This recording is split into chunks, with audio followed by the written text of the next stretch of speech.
2, 3, 4.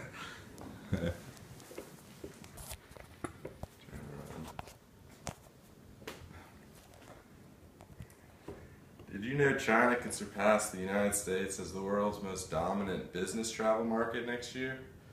Well, today I will be sharing with you the common business practices in China so your upcoming meeting is productive.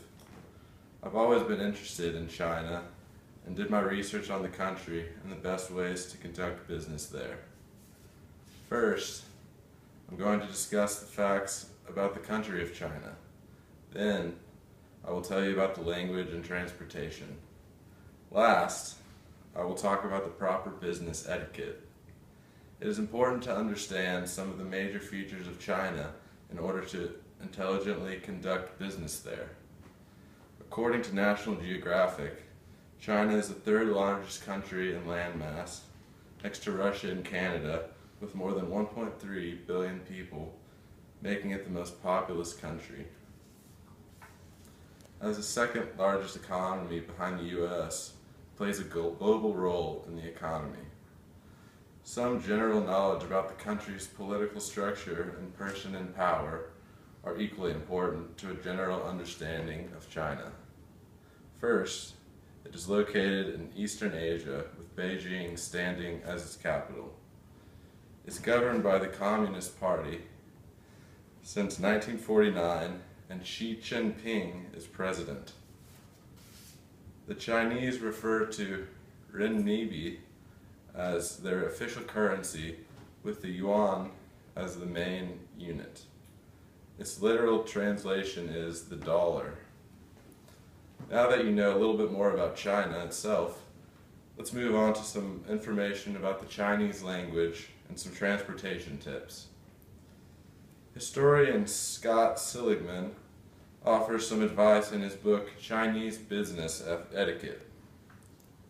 Since there are so many different dialects in China, the official language being Mandarin, it is a good idea to know some simple phrases to communicate with your Chinese business associates. According to Seligman, the phrase that is the most basic greeting and also means hello is ni hao, which means nice to see you. The most basic simple way to say thank you is shi. Dui bu qi means I'm sorry and can be used to apologize. Dui is often repeated 2 or 3 times and means right or correct. Pleco is a good Chinese app that you might consider that will give you an instant translation. Now, regarding getting around China once you have arrived. Taxis are a great idea, but you might want to have your destination written down in characters in case the driver doesn't speak English. Also, buses and subways are available as long as you are familiar with the routes in advance and allow plenty of time to get to your meeting. Now that you know some common phrases and how to get around China, I will review proper business etiquette for doing business there. You see, understanding Chinese protocol will help your business relationships. Consultant Suzanne Fox, in her article in the China Business Review, offers advice to avoid embarrassing missteps. First, she explains how important the concept of giving respect is in China. You might hear it referred to as giving face. Remember, the appropriate respect according to rank and seniority is expected. If you plan on bringing a gift for your initial contact, make sure the senior managers receive a more expensive gift than giving everyone the same exact thing. Better yet, you could just give the host a small gift in private, but it's a good idea to make it business related, not just personal. In China, meetings start with shaking of hands and a slight nod of the head. Make sure not to be overly vigorous when shaking hands, as the Chinese might interpret this as aggressiveness. It's a good idea to pay attention for subtle gestures to save face. Also, be conscious of the preference to avoid physical contact. Another point to remember is that the Chinese culture practices a high context communication by their low context culture. Americans tend to use a more direct communication style. For example, Americans say yes to mean yes and no to mean no, whereas in China, a direct no would cause the person whose proposal is being rejected to lose face. Always look for indirect, nonverbal cues to convey meaning. Another good pointer is to listen more than talk during your meeting. Moving on to business dining guidelines, always wait for the host to see you. It's common practice in China not to eat every morsel on the plate, but to leave a small portion of food on your dish.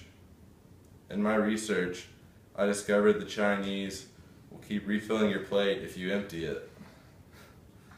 Business is rarely discussed during the meal. The Chinese prefer to get to know one another and gain trust during a meal. Now the business card rituals convey significance to Chinese business people. The business card is always extended with two hands, with the text facing out and the Chinese translation side up. Remember that after you have received business cards of everyone at the meeting, spread them out in front of you on the table as a sign of respect. And one last note, the preferred business attire for attending meetings in China is business suits and dresses. A good rule of thumb is to dress modestly and avoid loud colors. Now that I have reviewed the proper business etiquette in China, let me conclude. I began by telling you some facts regarding China as a country. Next, I shared some tips about important phrases in transportation. Finally, I stated several forms of proper business etiquette. I hope before departing China, you all remember what I shared with you today about China's unique business practices and use some of my suggestions to ensure success. Yay. Yay. Still here. They didn't fall asleep.